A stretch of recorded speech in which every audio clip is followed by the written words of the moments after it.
Hello students, today's class we are going to discuss about horizontal measurements, right? So in previous last two classes, right, we discussed about the introduction, what is the definition, what are the different principles of surveying, then right, importantly we discussed about principles of surveying, then what is the classification of surveying, right? And in the next class we discussed about what are the works undertaken by the surveyor at field. What is actually surveying work, right? This work is divided into field work as well as the office work, and what is the things done by in the field work and what is the things done in the office work, and finally we are going to prepare a map or plan with some legends. Okay, up to that we discussed in the last classes. Okay, so now we are going to see horizontal measurements, right? So in the field measurement of anything we have, okay, horizontal measurements. Simply you can call it as length. How we are going to measure the length. Then we have the vertical measurement. What is called vertical measurement? Vertical measurement is called level. With the help of leveling instruments we are going to do the level, right? We are taking the levels, right? Next we have the horizontal angles. This will be done with the help of a instruments called compass, right? So then we have the vertical angle, right? So vertical angle will be done with the help of the tachometer, right? Okay.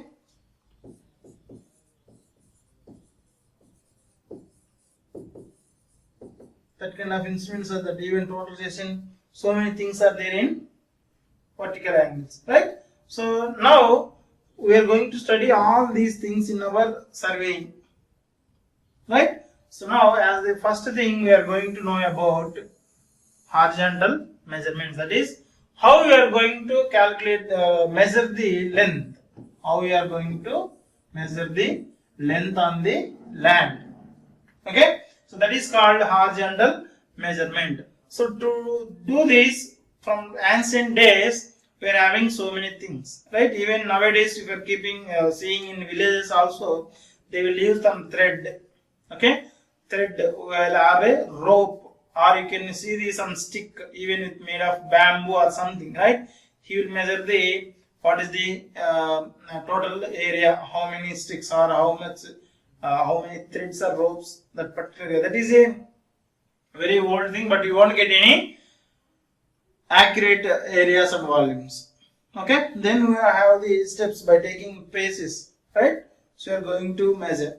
Okay, so that kind of things, and advancedly we will have so many electromagnetic device, distance measurement devices, EDM, right? Simply it is called EDM. So we will see one by one in this class what are the different methods used to see the horizontal measurements, right?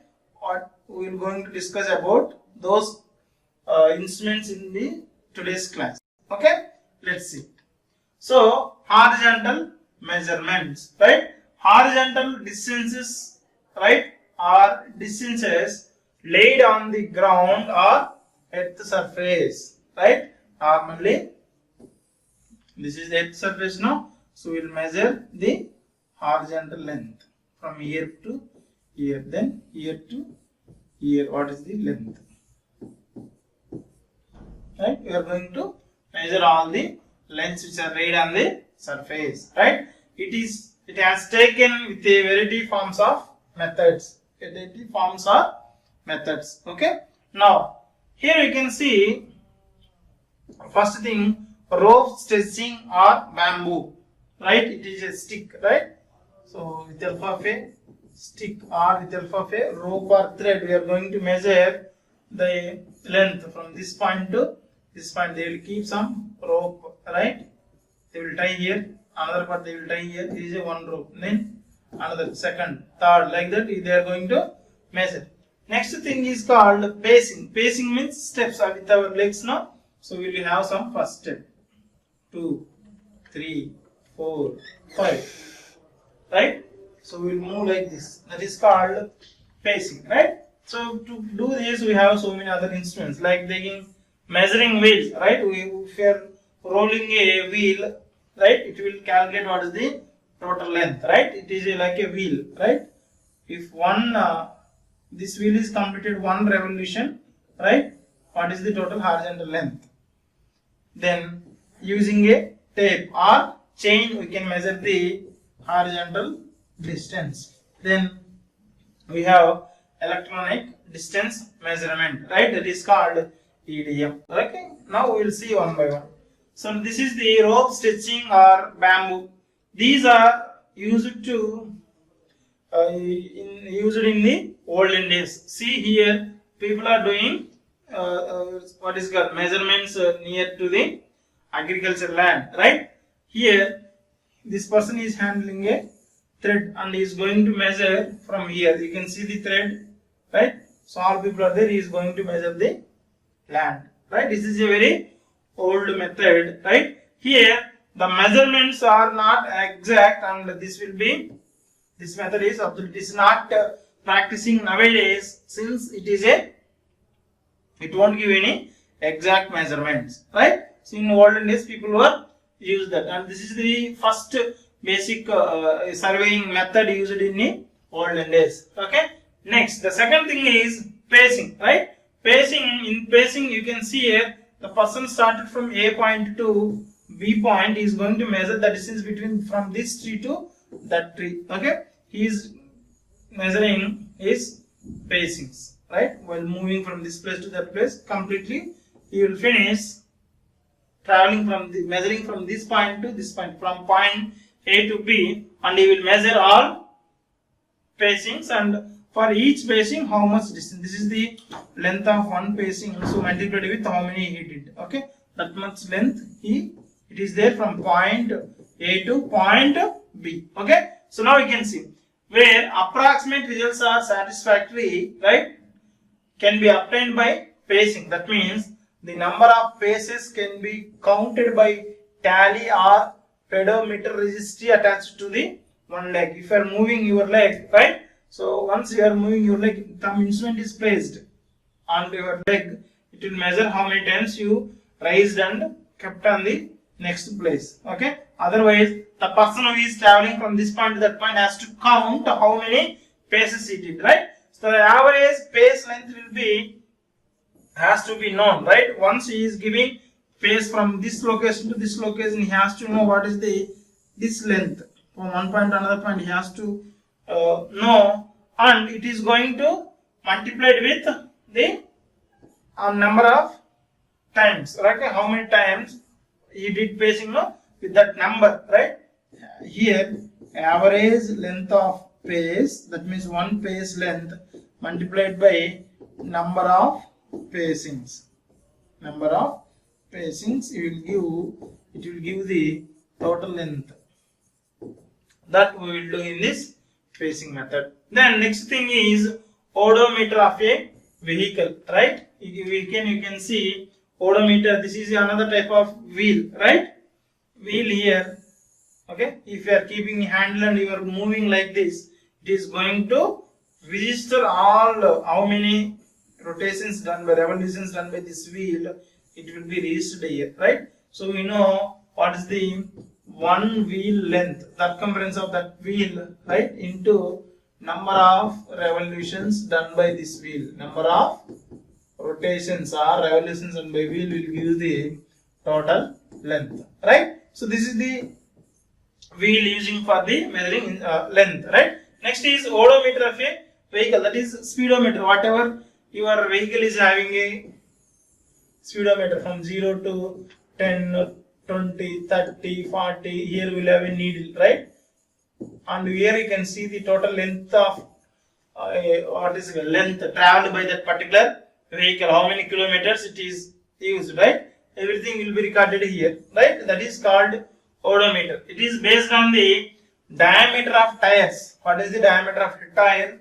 Number of revolution, that is number of revolutions into wheel diameter will give the what is the total length traveled by that particular vehicle. This method it gives a fairly reliable result provided a check is done periodically, right? So during each measurement a constant tire pressure to be maintained, right? And if pressure is not there, what it will happen if you are having full air in this tire, it will be having this much, right? If no air is there, the size may reduce somewhat. That because of this, you will get wrong measurements. Okay.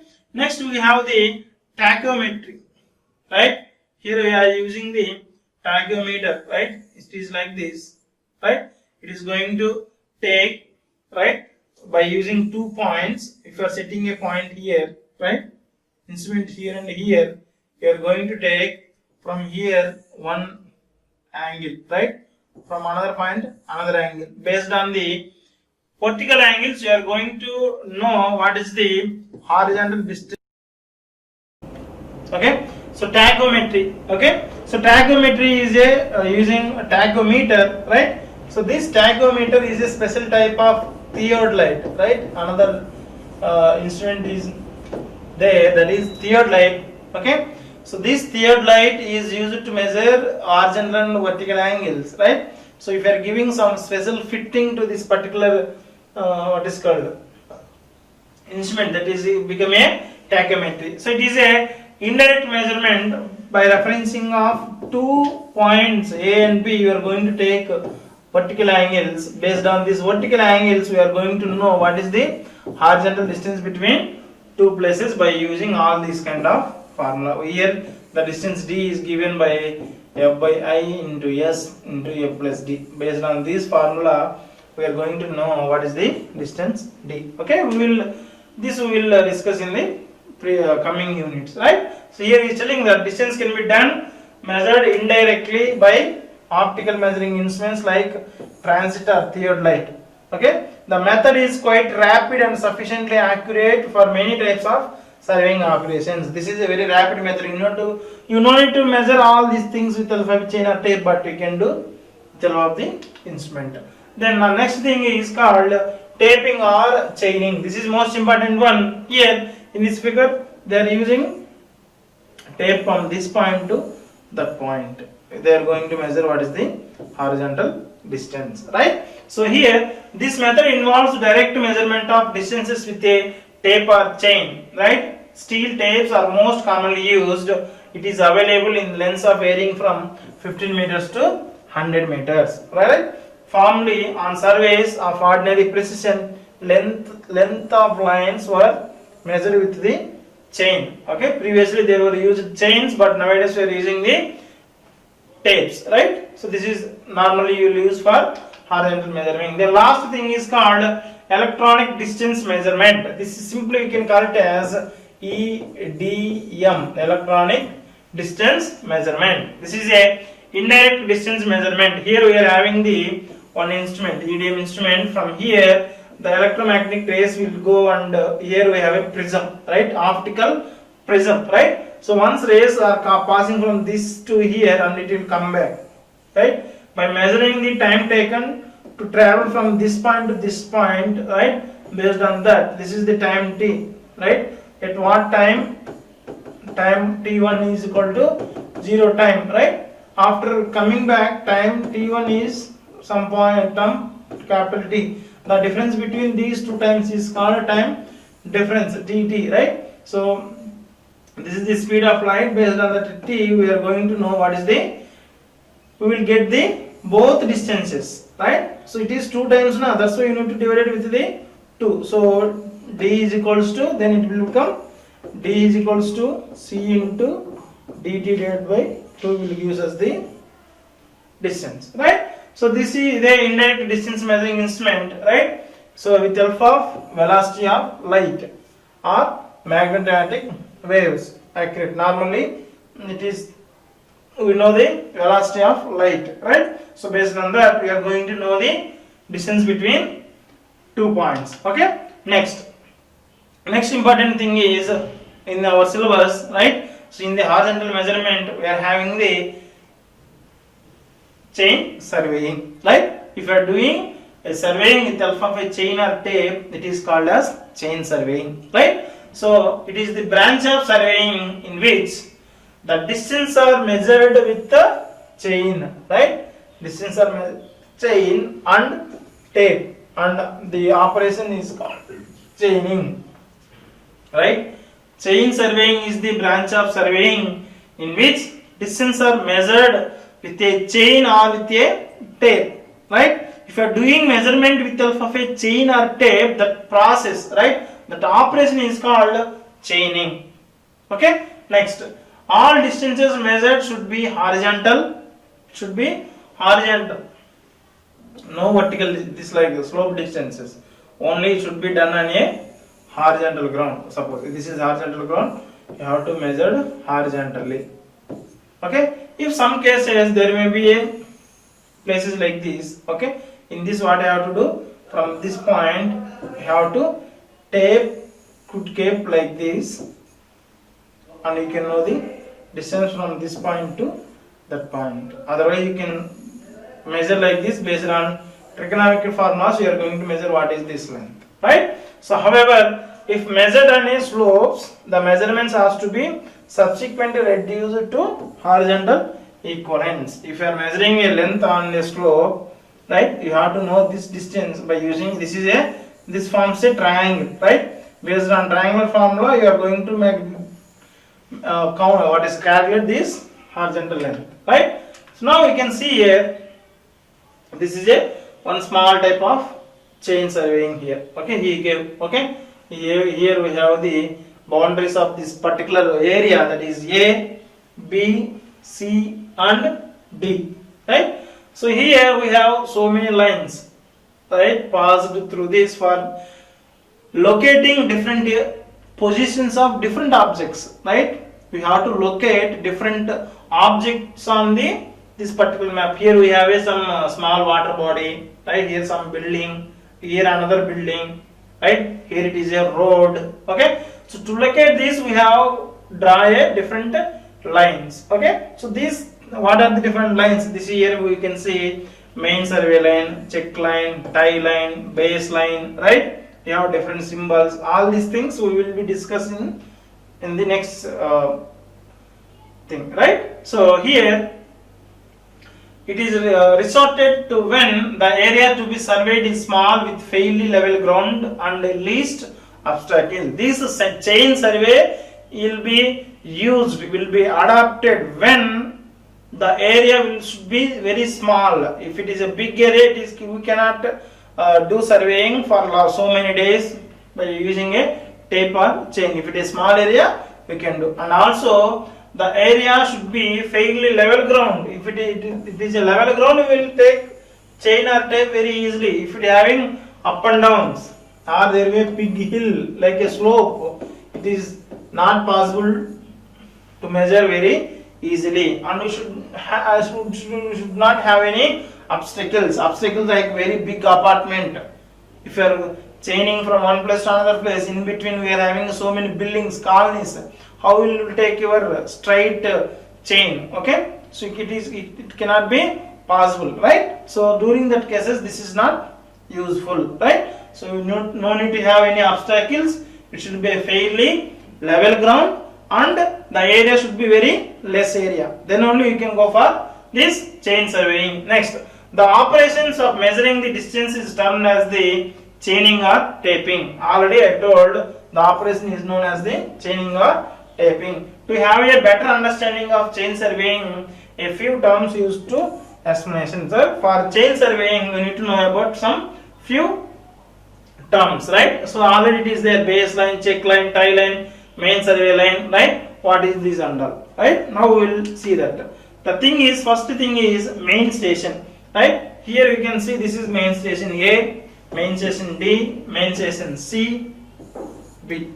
From where you are starting your work, right? So here he gave the definition for main stations. Main stations are the end of the lines which commence the boundaries of the survey and the lines joining main stations recalled main survey lines or chain lines. Here you can see here, this is the main station A, main station B, from where each line is ending or each line is going to start, and it is the boundary of that particular area. Beyond that we didn't mark anything, only the whole work is done in a B C D E area only. The point which is ending or starting point for each and every line, and also it is a boundary, that point is called, what is called, main stations. Okay, the lines which are generating from main stations to main station. Okay, here you can see the this thing, right? This is main survey, it is called main survey line, right? Next, subsidiary or tie stations. Subsidiary, next thing is subsidiary or tie stations. Subsidiary or the tie stations are the points selected on the main survey lines where it is necessary to locate the interior detail of such a fences, hedges and building, right? So this is the main survey line. Okay, from main survey line, if you want to locate some building, okay, now here you can see you have the one building here. Okay, it is away from the chain line, it is okay, from this point we are going to give some line, this is something is there. Okay, to locate this interior parts of this, we have to run the other lines from main survey lines to inner line. This is called a tie line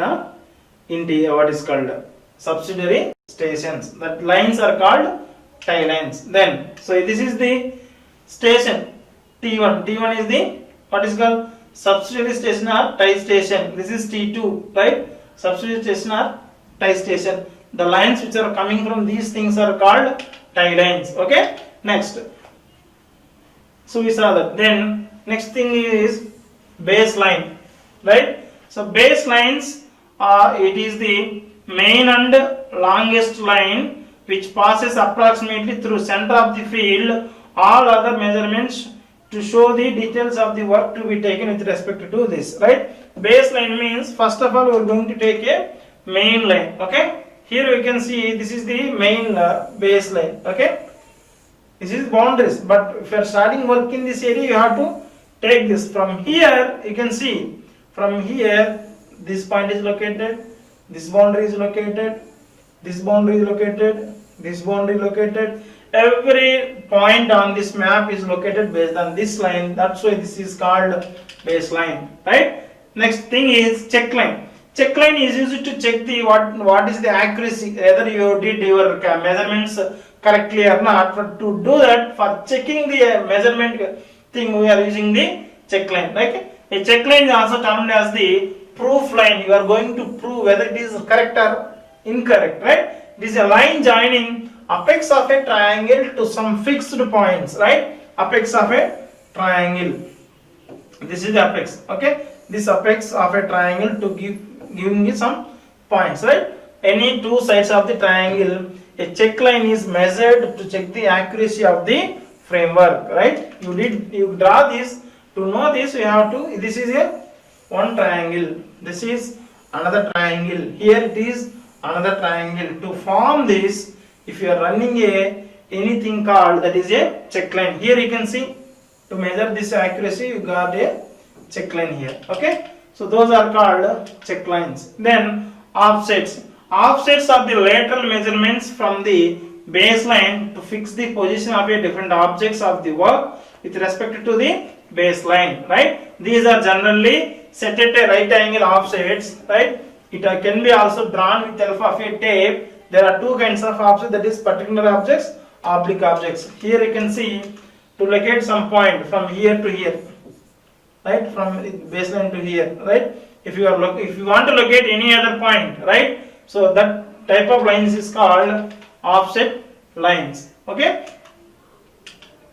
So now we have some procedure in the chain survey, right? So here we have the few steps. You can see here, the first thing is reconnaissance. It is a preliminary inspection of the area to be surveyed is called recognize. You have to go to field and you have to see overall with your eyes. Okay, that is called as a recognize. It is a just surveyor inspects the area. He has to know what the area he is going to survey, right? Next, marking the stations. You have to mark the boundaries of that particular land, right? So that is called marking the stations. Next, some of the methods used for markings are fixing ranging rods, ranging poles. You can see in the surveying lab, right? Driving pegs, small wooden pegs will be there.